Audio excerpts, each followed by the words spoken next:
If you're in your 20s or 30s, you've probably wrestled with the question, should I keep renting or should I buy a home? Everyone says buying builds equity and renting is just throwing money away. But is that really true? Today we're breaking down the numbers, busting the myths, and giving you 4 clear steps to figure out what's actually right for you. Hi everyone, I'm George Mayfield, the Dividend Doctor. Everything I share in this episode is for educational purposes only. It's not financial advice and I'm not your advisor. So before making any big money moves, talk to a qualified professional who knows your situation. Cool? Good deal. Now let's dive in. The first step is to accept a simple financial truth. Renting can and often does make better financial sense. If you're going to truly use this information to make the best decision, then you need to shed the cultural bias that says renting equals failure. We've been told renting is throwing your money away, but I'm going to prove that idea wrong. And I'm going to do it with actual numbers to back it up. Let's look at a real-world example. 4194 Winbury Court in Austin, Texas. This is a 4-bedroom, 2.5-bath single-family home with a purchase price of $459,990. Now let's compare the costs of renting versus buying this home. Let's start with the cost to own this home and we'll look at the mortgage only. Putting 20% down and using the current average mortgage interest rate of 6.81%, your monthly mortgage payment alone would be about $2,403. Now when you add $848 for the property taxes, $261 for homeowners insurance, and $61 for the HOA fees, your monthly payment would increase to $3,573. With a 30-year note, your principal and interest alone would end up costing you $864,000. Ouch! That's $496,000 in interest you'd pay over the life of the loan, and that's before you even account for the extra costs of ownership, things like maintenance, closing fees, and unexpected expenses. Now let's look at the cost to rent. Renting this exact same home would cost around $2,400 a month plus utilities. The cost to rent instead of buying, in this case, would save you $1,173 per month. That would make renting a better financial decision if you invest that $1,173 each month at just a 4% annual growth rate for 8 years, which is the average time people live in their home before selling. You'll end up with about $131,600. The numbers are clear in black and white, aren't they? Sometimes renting is really the better financial decision. Now let's talk about the myths around housing. Once you've acknowledged that renting can make sense, the next step is to tackle the pervasive housing myths that trap people into making bad decisions. Buying a house is rarely a carefully measured purchase because very few people actually run the numbers for themselves. Instead, they act on their feelings, hopes, dreams, and expectations. Let's break down 3 common myths. So, myth number 1 is renting means you're just paying your landlord's mortgage for them. The truth is that landlords can only charge you what the market will bear. They can't simply take their mortgage payment, add a 10 or 15% profit margin, and demand you pay it. If they could do that, then why stop at just a 10 or 15% profit? They could just jack up the price to whatever they wanted. In truth, it's the market, not the landlord, that sets the rent. There are months when landlords come out ahead, and months when they end up in the red. Even 1 month of vacancy can eliminate the profits a landlord worked all year to earn. So, dismiss the myth that landlords just crunch the numbers and pile on profit. It just doesn't work that way. They can only charge what the market will bear, no more and no less. Okay, myth number 2 is, if you're paying rent, you're just throwing money away. Well, no. What you're really paying for is value. When you pay rent, you're not just covering shelter. You're also buying location, amenities, and most importantly, freedom from maintenance headaches like roof repairs, AC breakdowns, or water heater replacements. Okay, now I've got a question for you. Did I throw money away on a great $45 dinner? I think most people would say no. I think they'd say that I paid for value. Now, did I throw money away when I paid $4,000 for rent on an apartment? Most people would probably say yes, but you're not throwing money away on rent any more than you're throwing money away at a restaurant. With a home, you're paying for a service that provides shelter, space to raise a family, host friends, and enjoy peace of mind. So here now is myth number 3. When you buy a house, you're building equity. Everyone loves that magic word, equity. Yes, you can build equity in a home, but it takes a long, long time. There's a phrase in real estate that says, don't pay a dollar just to make a dime. Using our Austin example with a 30-year mortgage at a 6.8% interest rate, an amortization table reveals something shocking. It takes about 20 years for you to start paying more toward the principal than to the interest. What happens is, you're actually paying down your bank's interest charges first. Buying a home is not only the largest financial commitment you'll ever make, it's also a lifestyle choice. The value doesn't have to rise to make it a worthwhile investment.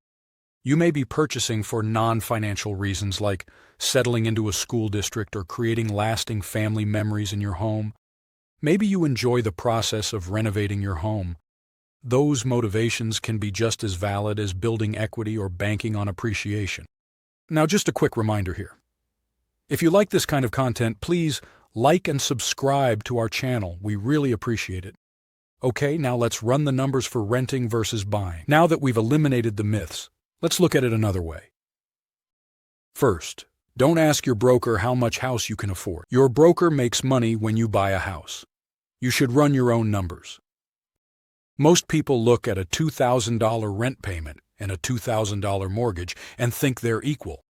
But they're missing the kicker, which is owning a home comes with 30 to 50% more in hidden costs like repairs, taxes, insurance, and all the little surprises that never show up on the mortgage bill.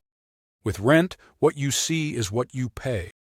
With a mortgage, that monthly bill is just the starting point. Owning a home means paying far more than just the mortgage. Your total cost of ownership includes principal and interest, which is the core loan payment. It also includes closing costs, which is typically 2 to 5% of the purchase price, which is due up front. Then there's the property taxes, recurring expenses that can rise sharply over time. Here's a biggie: homeowners insurance. The essential coverage that often increases with property values or even risk factors. And don't forget the maintenance expenses. Plan for 2 to 5% of the purchase price annually to cover everything from utilities to that inevitable roof repair 8 to 10 years down the road. And there may be additional fees like HOA or condo dues that add to your monthly expenses. Then, if or when you decide to move on, there will be the selling costs. You can expect realtor commissions plus repairs, staging, or cosmetic updates to make the property market ready, all of which will reduce your net proceeds. Now let's talk about something the Trump administration is hoping to address, and that's home affordability. The Trump administration is primarily addressing home affordability by proposing 50-year mortgages and loosening credit requirements. The administration is pushing for mortgages that extend repayment over 50 years instead of the traditional 30. The goal is to lower monthly payments for first-time buyers who are struggling with high upfront costs. According to the National Association of Realtors, 40 is now the median age of first-time home buyers. In the 1980s, the typical first-time home buyer was in their late 20s. This just underscores how affordability challenges have reshaped the housing market. This is why this decision is so counterintuitive. Everyone feels bad about paying rent, but some people actually feel great because they can invest those thousands of dollars they're not spending on a high-interest mortgage, taxes, insurance, and maintenance. The key is this: if renting makes better financial sense, then you need to be investing the difference. That's where true wealth can be created. So let's figure out if you're ready to buy a home. The final step involves 2 crucial questions to decide if you are truly ready for the commitment of buying a house. Question number 1. Can I afford to buy a house based on my income and debt? For this, we'll use the 28-36 rule. This is the standard that lenders use, and it's a great personal risk gauge. Financial experts recommend keeping total housing costs, principal, interest, taxes, insurance, and other hidden expenses under 28% of your gross monthly income. Your total household debt, housing costs, and all other debt, like credit cards, car loans, and student loans, should not exceed 36% of your gross monthly income. Here's an example. If your gross monthly income is $4,000, your maximum total housing cost should be $1,120, which is 28%. For example, if additional debt equals 16% of your income, then your housing-to-debt ratio shifts to 28:44. That's higher than 36%, and for lenders, that puts you in the serious financial risk category. Now you may ask, why the 28%? Especially in expensive cities, people stretch this to 32 or 34%, but the more you stretch, the more vulnerable you are to an unexpected repair or job loss. You should still be able to save and invest at least 5 to 10% of your take-home pay after all housing costs. If you can't, then you're spending too much. Now, question number 2. Have you saved up a 20% down payment? Personally, I believe you're not ready to buy a house if you haven't saved enough to put 20% down. It's not just about avoiding PMI, private mortgage insurance, which you are required to pay if you don't put 20% down. The real reason is counterintuitive. In my opinion, building the habit of saving is critical before you buy a house. A house will throw unexpected expenses at you like a broken water heater or a surprise tax bill. And if you haven't mastered the discipline of saving the 20%, then you won't have the buffer needed to handle these costs without panicking or going into debt. Saving is a habit, and it's one you need to master before your mortgage is at risk. I hope this analysis helps you decide if renting or buying is the right decision for you. Making the right choice can often save you thousands upon thousands of dollars in the course of your working life. Run the numbers yourself, using an online rent versus buy calculator. Let me know what you found in the comments. And don't forget to hit that like and subscribe button. I want to thank you for watching. So whether you rent or buy, the real key is making smart money moves that allow you to grow your infinite income.